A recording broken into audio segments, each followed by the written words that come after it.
Rebecca, me and you met in voice acting class, and I think I did some sort of voice where I was like, oh, this is the voice that I was doing, something that sounded like this. And you go like, you know who you sound like? Cell from Dragon Ball Z. And I turn to you and I say, perfect. And you were like, oh my gosh, yes. And we've been friends ever since then. So even the bonds I share with these three individuals here on this podcast, it's because of Dragon Ball that we all met. And in fact, the last time I got to meet Chris Sabat, Rebecca Rose, you and I both together got to take a photo with him and Sean Schimmel. Rebecca, we made a short film also still in production, Goku Fanboy versus Vegeta Fangirl. Our love of Dragon Ball because of what Toriyama meant to us. Even Terrell, who helped us film that, the reason why he met me because I had my Dragon Ball hoodie on. He's like, yo, I need that hoodie.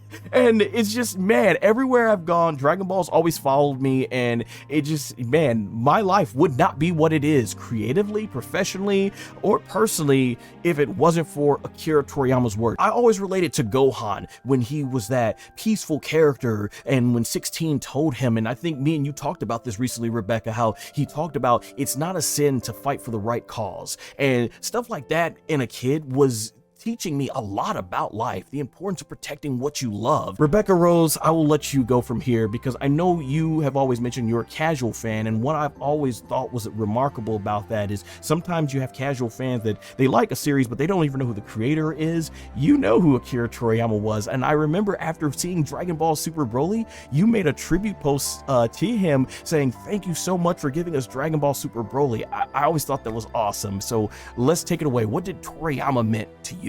So a lot like you, obviously, I did grow up with Dragon Ball.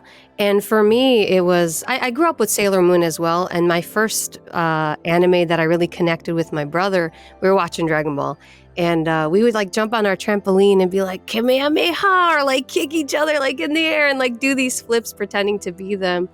And like you said, we were talking about before, my favorite quote of the entire well, I guess it's hard to say the entire Dragon Ball series, but for me in DBZ, when Android 16 is like, Gohan, you know, like it's not a sin to fight for what's right. Like some people, like words aren't gonna reach them. Like you're kind, but like this is what we have to do, and that to me always stuck with me because I was like, dang, you know, like you always hear like violence isn't the answer, and oh, shows like this that promote violence, it's bad, but it's not all about just being violent. It's about like discipline and fighting for what's right sometimes, and protecting people who are weak and who can't fight.